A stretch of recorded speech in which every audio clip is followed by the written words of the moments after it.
From Jack to Lord Klavan, repository of wisdom and bastion of truth. In the news this week was a story from London where researchers have allegedly cured a man of HIV, right, making him the second such case.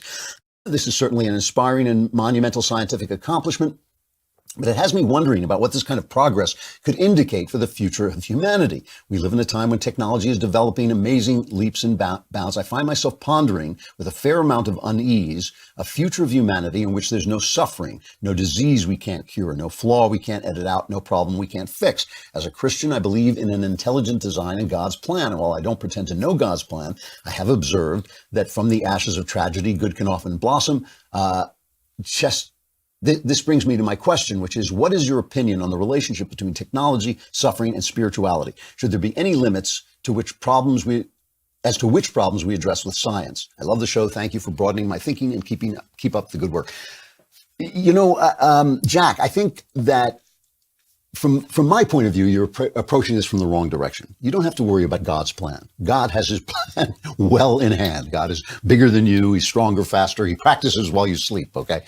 God's plan is fine. So we don't have to worry about that. What you have to worry about, basically, for both yourself and for your family and for your nation, is whether we are going to be led by God or whether we're going to be dragged by him, because God believes in our freedom. I mean, that is a big part of the Bible. I seriously believe that the second fall of man was when the Jews went to the prophet Samuel, I believe, and said they wanted a king. They didn't want to live free. And Samuel said, that you don't know what this is. You're going to be enslaved. It's going to be terrible. And God said to him, they're not rejecting you. They're rejecting me. When you reject freedom, you're rejecting God. So what you have to worry about is, and so God will give you freedom and he will allow you to destroy yourself. He'll allow you to destroy yourself. He'll allow your entire country to destroy itself, to make those choices. But his plan will be fine. So what you're really thinking about here is what happens in a world in which we can eliminate consequences. Now, I do not believe that science should be restricted in any way, as long as it's not doing harm. But of course, human actions have to be restricted.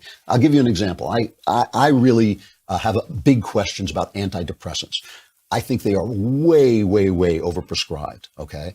And I think that they're prescribed for nothing. And I don't think anybody takes people off them. And I don't think people get the talk therapy they need when they're on them. And I think they're being used to basically drug people out of their unhappiness.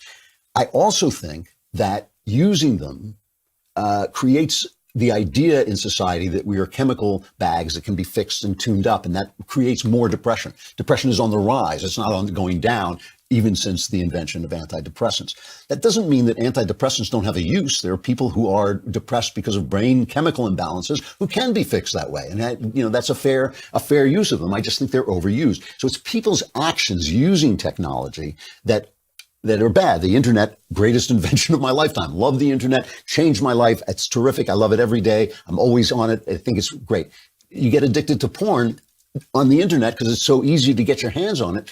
That's on you. That's your behavior. So it's human behavior that's always the problem. It's not the technology.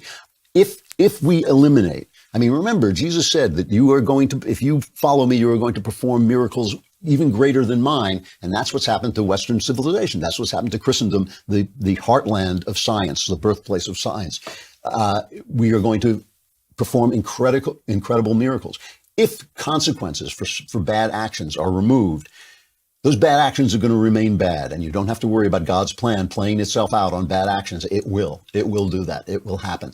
But what you do have to worry about is, how are you going to explain to people that these things are bad when, for instance, you can sleep around without having a baby, without getting pregnant, without being dishonored?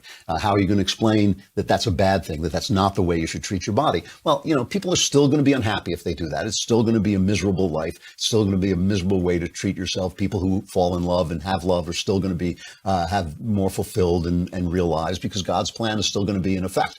But I do believe that these are good things. I don't believe that I don't want to see people, even a guy who's done something amazingly stupid, like slept with 20 people unprotected in a single night. I don't want to see him die of AIDS. I don't think that that's like, oh yeah, that's a capital offense, you die. I just want him to understand that maybe as a human being, he should have more dignity and respect for himself than that. And I think as these consequences get less, we're going to have to make better arguments. I think that's the idea. But we don't have to worry about God's plan. God's plan will take effect.